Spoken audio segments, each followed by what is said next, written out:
turn to Section 1. Section 1.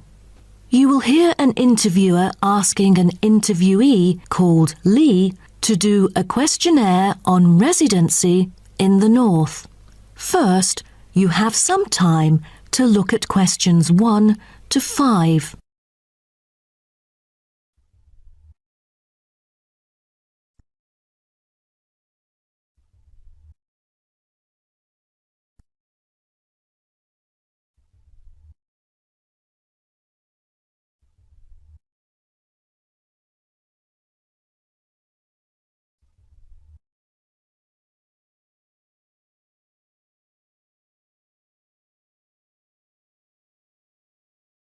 Now we shall begin. You should answer the questions as you listen, because you will not hear the recording a second time. Listen carefully and answer questions 1 to 5. Excuse me? Yes. I was wondering if you could spare a few minutes to do a questionnaire on your residency here in the North. It won't take long. No, that's fine. Lovely. First of all, may I get some information about yourself? Okay. May I know your name and age? My name's Lee, and I'm 19 years old now. Great. And could I ask what your job is? Are you a student? Actually, I'm going to continue my study in business management next month. But at the moment, I'm a salesman by profession. Oh, right. And how long have you been living here in the North? Well, I have been in this city since I was 3 years old, but my family and I had lived in the East for 7 years at first. Now I am 19, so I have spent about 9 years living here till now. Great. Which part of the northern area do you live in? I live in Spring Park. Have you heard of it? Yes, of course. So what about your accommodation? Do you live in a house or a flat or something similar? I used to live with my family in a big house, and now I'm living in an apartment with 2 of my friends, who are my colleagues as well. Oh, right. And one more question. What means of transport will you take when you need to go somewhere? If it's not too far away, I'd prefer to go on foot or by bicycle. If there is a long way to go, I take the train or sometimes a cab. I rarely take buses, because I think the most important things to keep in mind are time and comfort. Great. Thanks. Before you hear the rest of the conversation, you have some time to look at questions 6 to 10.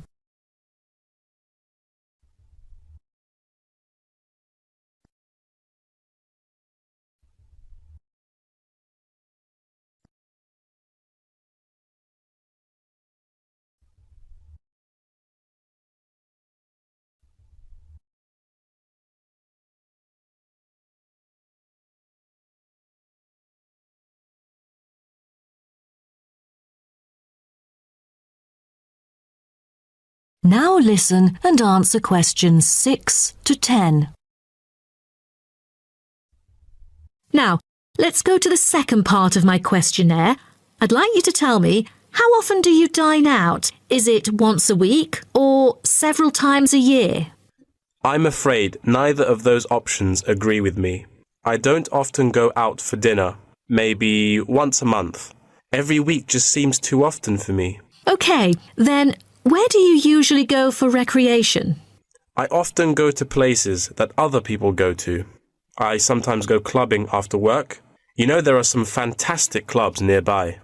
And if you do not have to work during the day, will you go for a show or something? You know, there is a newly built theatre that opened last month in Spring Park, but I rarely go there because it's too expensive. I prefer to go to the cinema to see some of the latest movies. Do you like doing sports? And what is your main form of exercise? I like swimming and I go to the gym occasionally, but I spend most of my spare time sailing. All right. Last question. Have you taken any part-time courses? Yes, because I'm really keen on cartoons. I'm doing a Japanese course during the weekends, but I'm still a beginner. Wow, what a special language. Most people I know would like to learn Spanish or Latin. You must be brilliant. Well, thank you very much for your time. No problem. Bye. That is the end of section 1. You now have half a minute to check your answers. Test 2. You'll hear two friends planning an event. First, you have some time to look at questions 1 to 6.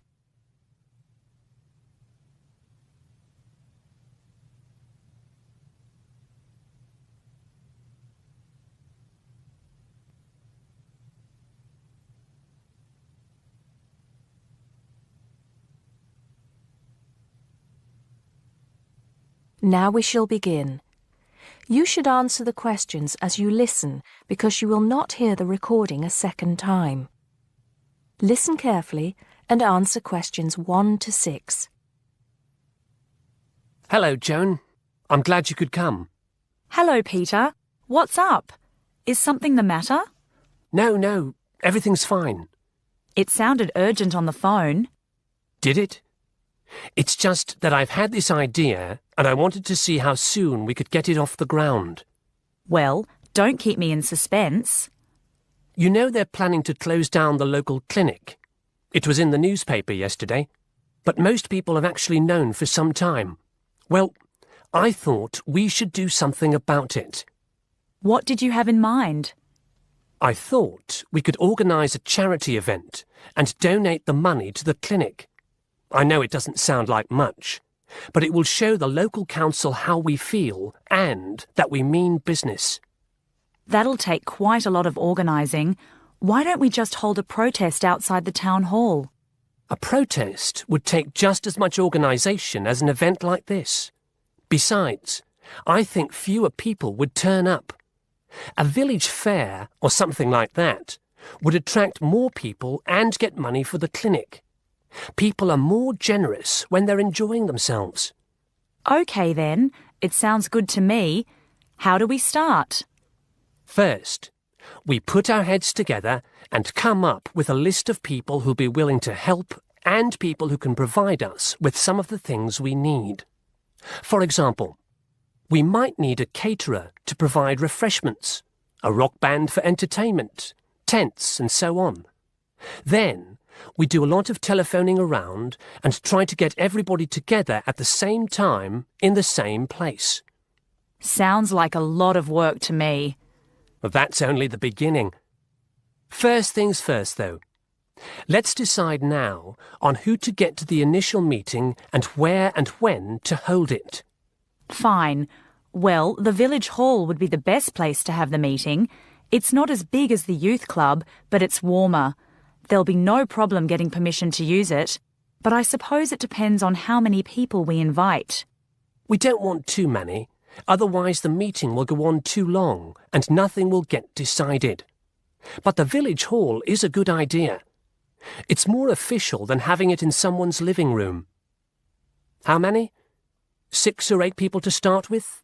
10 at the most? OK, now we have to decide on a suitable day and time. Suitable to everybody, I mean. A Saturday or Sunday would seem to be the best choice because people aren't at work on those days. But they may not like the idea of giving up a part of their weekend for a meeting. Unless we persuade them it's for a good cause, or that it's to their advantage, and that it'll all be a lot of fun. We'll provide refreshments, of course. What if some don't want to give up their weekend? Then we'll give them an alternative. Say, one evening in the week after everybody's finished work. We'll see which is the most acceptable to them, then book the hall. I can do the refreshments for the meeting. I'll get Darren and Maggie to help me. I'm sure they'll be more than willing. Before you hear the rest of the conversation, you have some time to look at questions 7 to 10.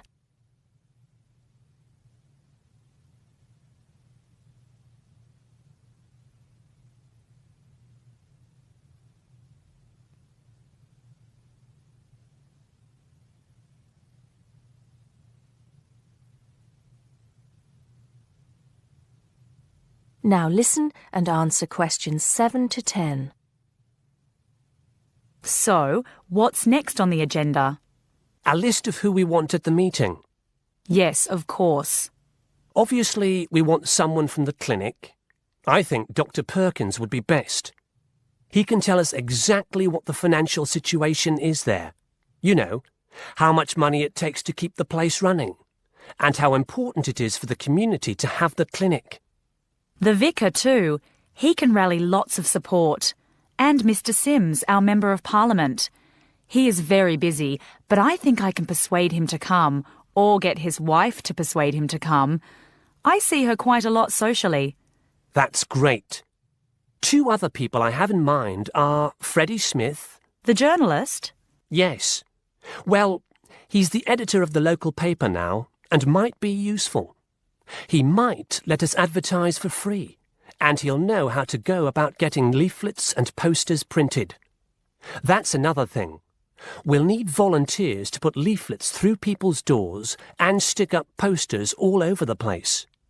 We can decide that at the meeting. What about the other person? What other person? You said you had 2 people in mind, Freddie Smith and... Oh, yes, Mr. Gates. Mr. Gates. Do I know him? You must do. He owns Greatfields Farm. We need a large area to hold the fete. Right. So how many have we got then? 7 or 8? There's Dr. Perkins, Mr. Sims, that journalist... Freddie Smith, you mean? Yes, him. And the vicar and Mr. Gates, the farmer. That's only 5. There's you and me, that's 7. That will do for now. Let's start making phone calls. That is the end of part 1. You now have half a minute to check your answers.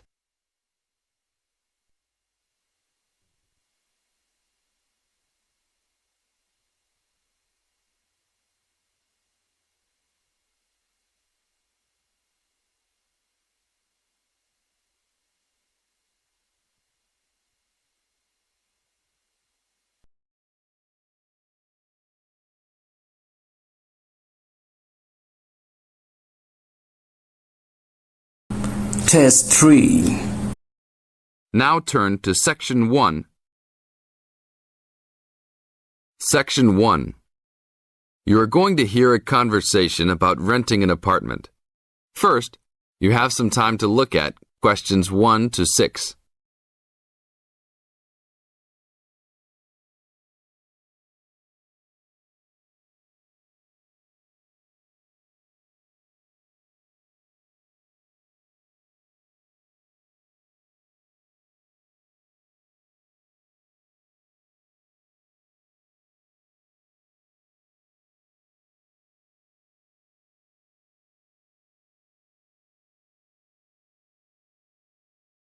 Now, we will play the recording.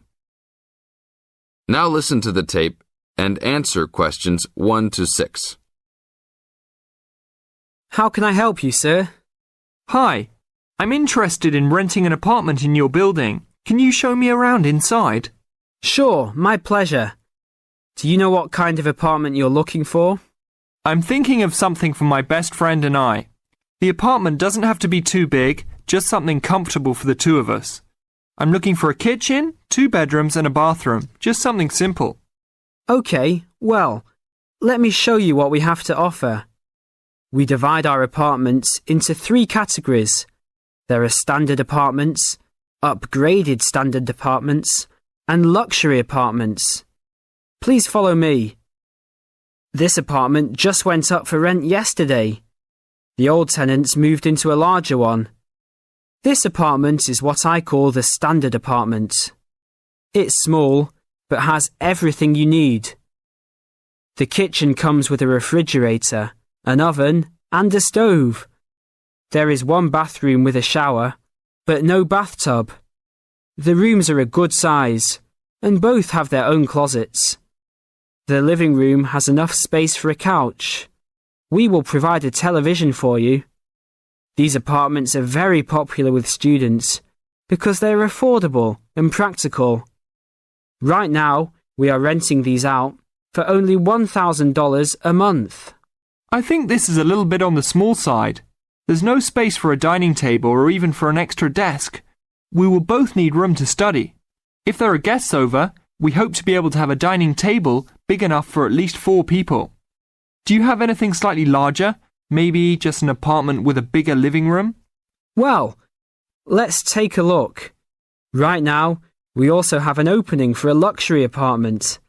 This apartment is larger. It has 3 bedrooms, and all 3 are larger than the last one. And there are 2 bathrooms, and all have bathtubs. The kitchen is also larger, and come with an additional dishwasher and freezer. The living space has plenty of space for a dining room. How much is the rent on these apartments? These are more expensive, usually in the $2,500 range.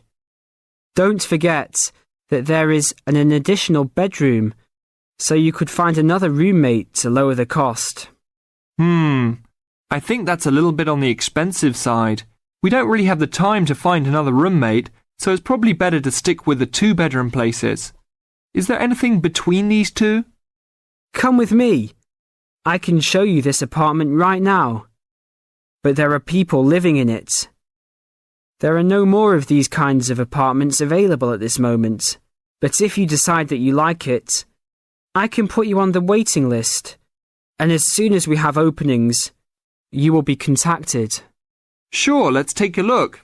This is the upgraded standard apartment. As you can see, it's larger than the other 2-bedroom apartment. There are 2 bedrooms and 2 bathrooms, 1 in each room. The living room comes with a television, but no furniture. The kitchen is around the same size as the other smaller apartment. The basic difference is the additional bathroom and larger living room. These rent for around $1,400. Now look at questions 7 to 10.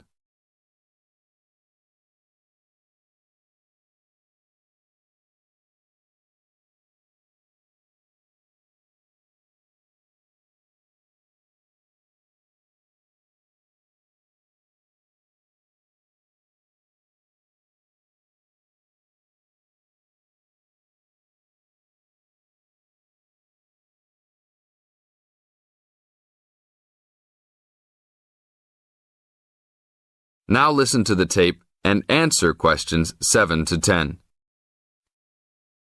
Seems like a good deal. Do you know when an apartment like this will be available? That's hard to say. I know these people who live here right now should be graduating soon, so they might be moving out. Well, I guess I'll put my name on the waiting list. Hopefully there'll be an opening as soon as possible. That sounds like a good plan.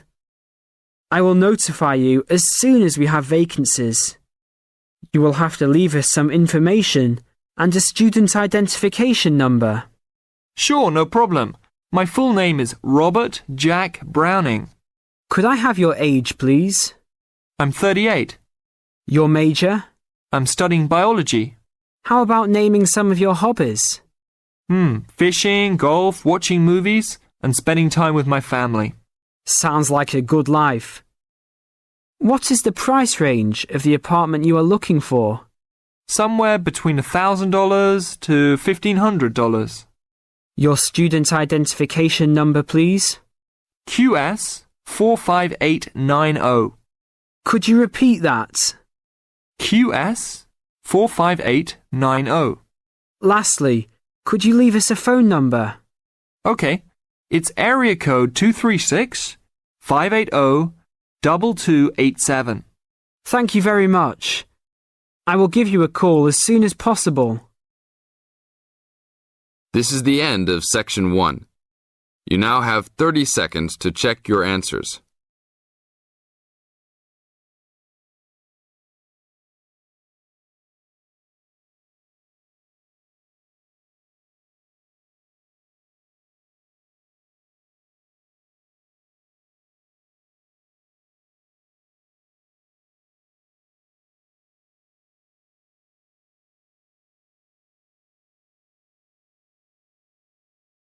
Test 4. Now turn to Part 1. Part 1. You will hear a conversation between a representative whose name is Dawn and a prospective member of an automobile club. First, you have some time to look at questions 1 to 6.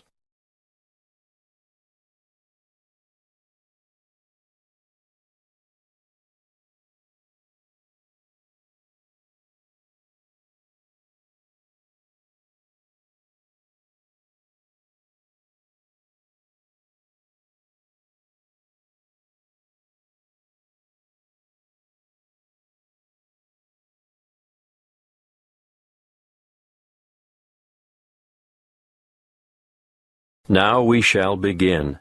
You should answer the questions as you listen, because you will not hear the recording a second time. Listen carefully and answer questions 1 to 6. Good morning. My name is Dawn Buffett. How can I help you? Good morning, Dawn. I'd like to join the club. Wonderful. Now, have you ever been a member before? Yes. I joined after I left college, and I was a member for 7 years before I let my membership lapse when I went abroad. Do you have your old membership card? No, sorry. I threw it out when I moved. Have you got any other form of identification on you? I've got my driver's license, and my passport, and a couple of bank cards. The license will be perfect. Here you are. Thank you. Oh, the photo is not a very good likeness, is it? No, I've shaved off the beard and cut my hair since that was taken. I'm going to have to make a note of some of these details, and I'd like you to correct me if any of them have changed. Obviously, the number here will be the same.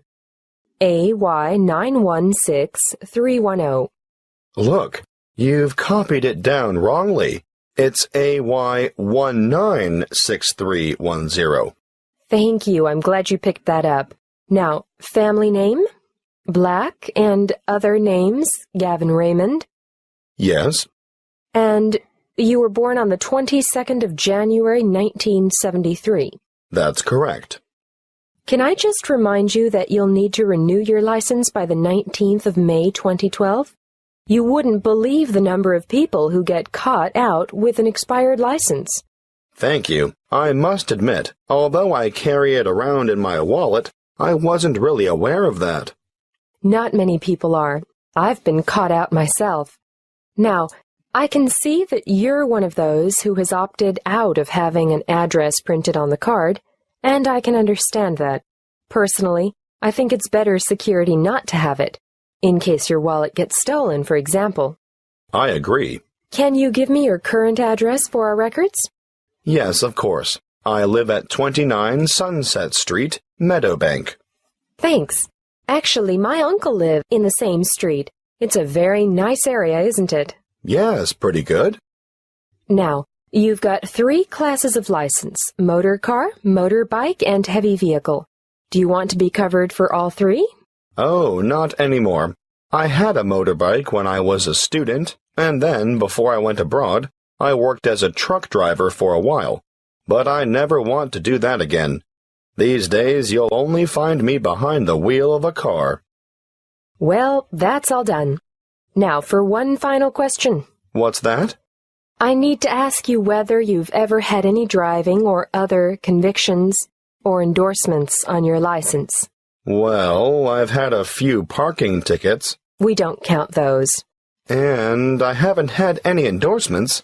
But I do have a dangerous driving conviction from back in 1993. I was young and inexperienced, and going too fast in wet weather, and I slid off the road and hit a power pole. Well, I have to make a note of that, but you're lucky. Because it's over 15 years ago, it won't be held against you. Before you hear the rest of the conversation, you have some time to look at questions 7 to 10.